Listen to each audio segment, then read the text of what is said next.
Oh man, so tough day yesterday, obviously for all of us track fans, especially United States track fans, to hear that Shacarri Richardson's not going to be able to compete in the women's 100 meter coming up in the Olympics next month is really tough to hear.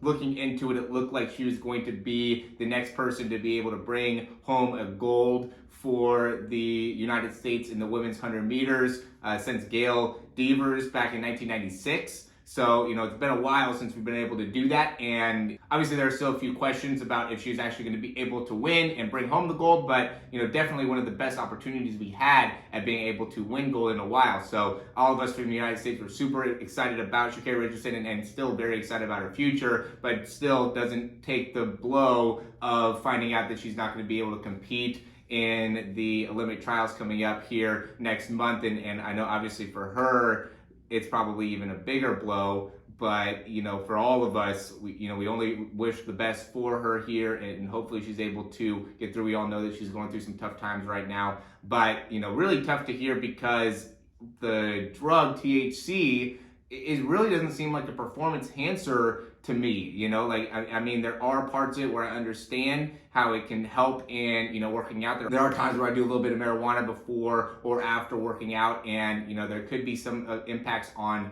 the recovery. There hasn't been very concrete data in how it could be a performance enhancer, but, things like creatine, things like caffeine, like those things, those are definitely performance enhancers or help with recovery, help with the growth of muscles, and those are legal. So to compare those, like caffeine and creatine specifically to THC, and have somebody banned from the Olympics because of the THC, to me, I just feel like it just doesn't sit right with me, especially because there's just not a lot of proof that shows that it is actually a performance enhancer. So, let me know down in the comments what you think about that, because, that's definitely something that I would love to hear more information on. If there's more data that you can find that shows that there is a performance enhancer, and I could be wrong there, I think all of us would like to be able to see that and know that, so then it can sit a little bit better with us, because, Shacarri Richardson not being able to run the 100 because she smoked some weed after going through, losing her mom and all the things that are happened to her personally. I mean, again, it just doesn't sit right. I think that she has obviously been working hard to be able to accomplish what she's been able to accomplish. I just feel for her, and obviously I wish her the best in the months coming forward. Hopefully she's going to still be able to compete at the relays. There is a chance that she'll be able to do that, and would love to be able to still see her be able to compete. What's also frustrating is this is the second woman that's been taken out of the Olympic Games due to performance enhancing tests. The other one obviously is Shelby Houlihan, who came back a nandrolone, which is supposed to be an anabolic steroid. She's saying that she just ate a burrito at just like a regular truck, and it ended up having nandrolone inside of the burrito, and they ended up testing positive. We don't really know exactly if that ends up being true or false. There's a lot of people that are coming out saying that it's very false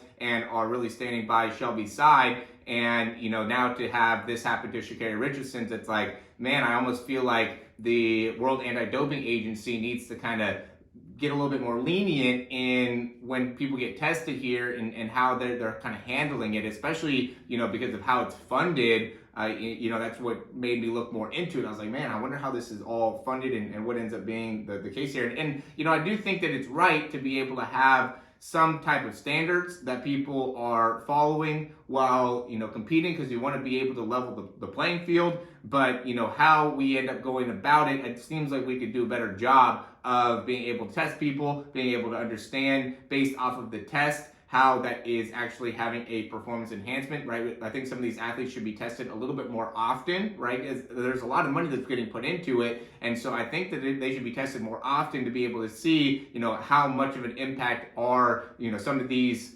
quote unquote performance enhancing drugs actually impacting them, right? Because, if you smoke weed, Shacarri Richardson, if she smokes some weed going into the Olympic trials, after the Olympic trials, whatever the case may be, and then was able to test clear in a week or two, then that really is not a big performance enhancer. Or with Shelby Houlihan, same type of thing. Like if she was tested more often and then they were able to find this one positive test, then it shows that it really wasn't utilized as a big performance enhancer leading up to any type of competition. Same type of thing here with Shacarri Richardson. Like, if there's a way to prove that this didn't have a big impact on her performance going in, then it would be a lot easier to get through this, navigate this, and maybe give more of a slap on the wrist, rather than make it so she's missing the Olympic Games, right? That happens every 4 years. So for her to be stripped of that just because she smoked some weed, to me, again, it doesn't sit right in my head. It just doesn't make any sense, especially, again, because it's funded by our actual governments. So, like the United States is a big contributor. The European countries are big contributors. There's a lot of places that end up putting a lot of money into this.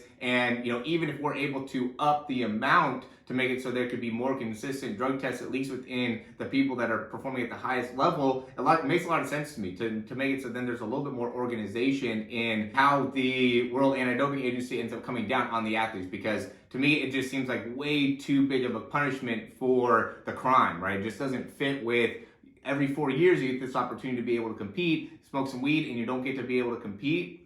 Again, it just doesn't make a lot of sense. So let me know in the comments down below what you think. Thanks for watching. If you guys want to check out some of the other stuff that we do for speed and being able to develop speed, we'll have a couple links down below to be able to check out some of the playlists like that. And then we also, in the description, have a few different links to some of our programs, breakdowns, things like that. I don't want to make it a ton about that. I really want to make it more about being able to push forward and a better agenda to help out some of these Olympic athletes that are really competing at a very, very high level for a lot of time, putting in a lot of hours, a lot of energy, a lot of effort, and for it to all be taken away for something that doesn't seem like a huge performance enhancing drug, a huge issue.